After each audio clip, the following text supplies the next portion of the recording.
ভারতবর্ষের বুকে এমন এক শিবলিঙ্গ আছে যার মধ্যে আজও সমাহিত আছে তিনজনের আত্মা, আর সেই কারণে এই শিবলিঙ্গ স্পর্শ করা পুরোপুরি নিষিদ্ধ।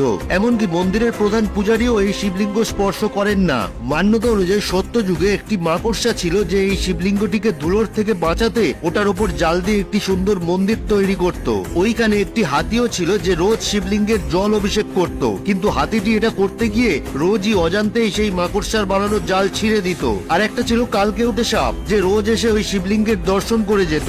একদিন নিজের তৈরি জাল রোজ ছিঁড়ে ফেলতে দেখে মাকড়সাটা ওই হাতির সুরের ভেতর ঢুকে গিয়ে কামড়ে দেয়। এতে হাতি অসহ্য যন্ত্রণায় দম আটকে মারা যায় এবং মাকড়সাটিও মারা যায়। হাতিটি যখন যন্ত্রণায় ছটফট করছিল তখন হাতির পায়ে চাপা পড়ে ওই সাপটিও মারা যায়। ওদের নিষ্পাপ ভক্তি দেখে মহাদেব ওখানে প্রকট হয়ে তিনজনকেই মুক্তি লাভ করান এবং ওই তিনজনের আত্মাকে এই শিবলিঙ্গের মধ্যে সমাহিত করে দেন। আর এই শিবলিঙ্গটিকে ওদের নামে শ্রী কালাহস্তি নামকরণ করে দেন। শ্রী মানে মাকড়সা, কালা মানে কালকেউটে সাপ, আর হস্তি মানে হাতি। ওদের আত্মার সম্মানে সেই সত্যযুগ থেকে আজও পর্যন্ত কোনো মানুষ এই শিবলিঙ্গটিকে স্পর্শ করেনি। শ্রী কালাহস্তি মন্দিরটি আছে অন্ধ্রপ্রদেশের স্বর্ণমুখী নদীর পাড়ে। তাহলে অন্ধ্রপ্রদেশ গেলে এই আশ্চর্য শিবলিঙ্গের দর্শন অবশ্যই করবেন।